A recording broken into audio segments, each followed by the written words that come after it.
Hello and good morning. Γεια σας και καλημέρα.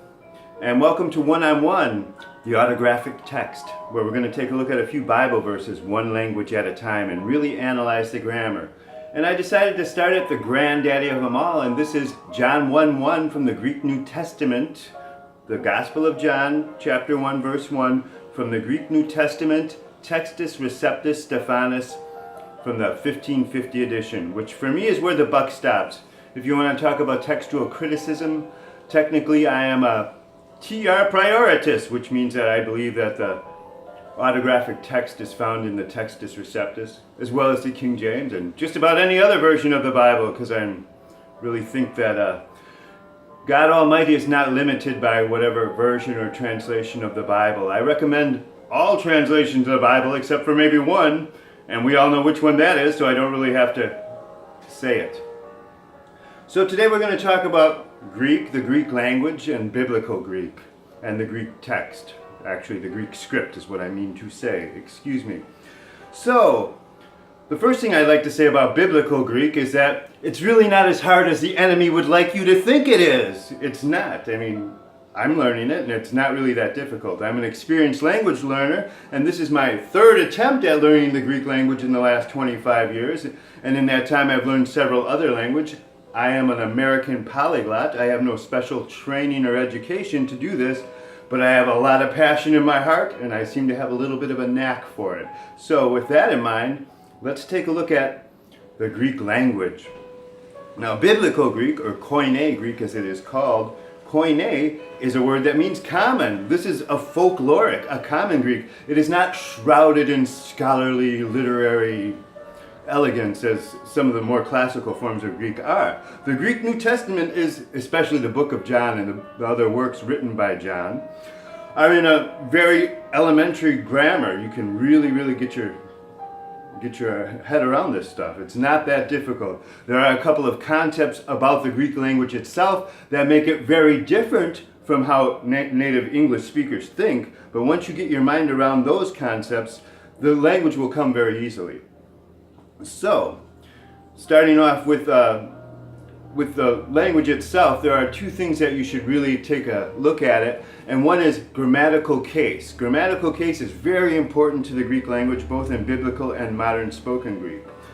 And by the way, I will be approaching these biblical texts with a modern pronunciation, which is a little bit different than American scholarship generally does it, so we'll explain that in a minute.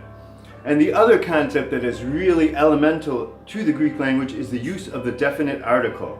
So we have to really understand what case is in language itself. And some of these concepts are universal. Case, languages have different amounts of cases, and they are used in different ways, but there are some general ideas about case itself which are helpful to understand before you look at any language.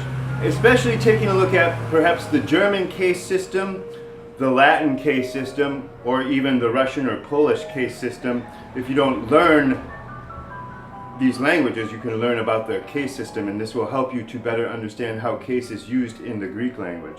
And it is really very convenient, and it's not very hard to get your head around it. It's just way different than how we use English, you know. Like English, the case is determined by our very strict word order. In Greek, word order is much more fluid, just like in Arabic, in formal Arabic anyway.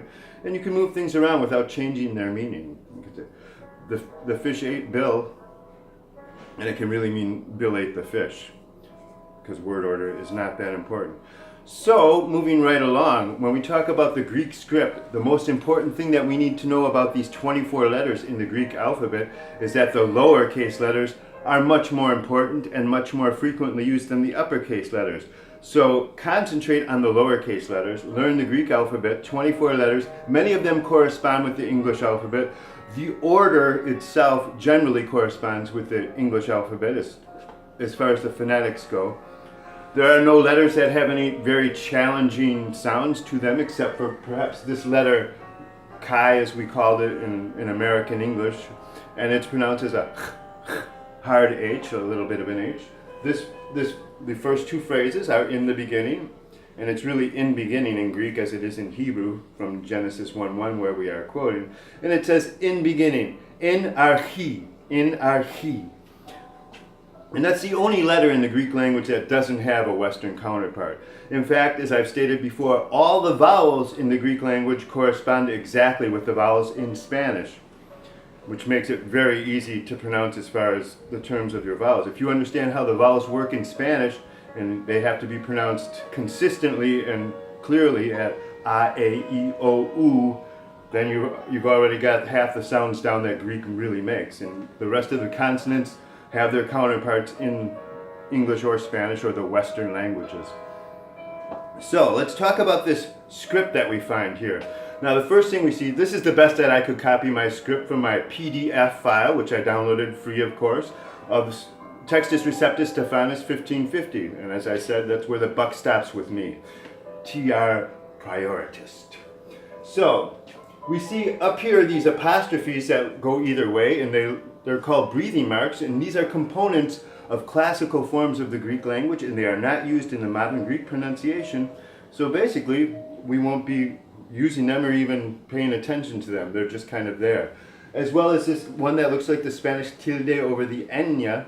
It's just a breathing mark with an accent. And the rest of these marks, these accents in the classical script, in this Koine script, going both ways.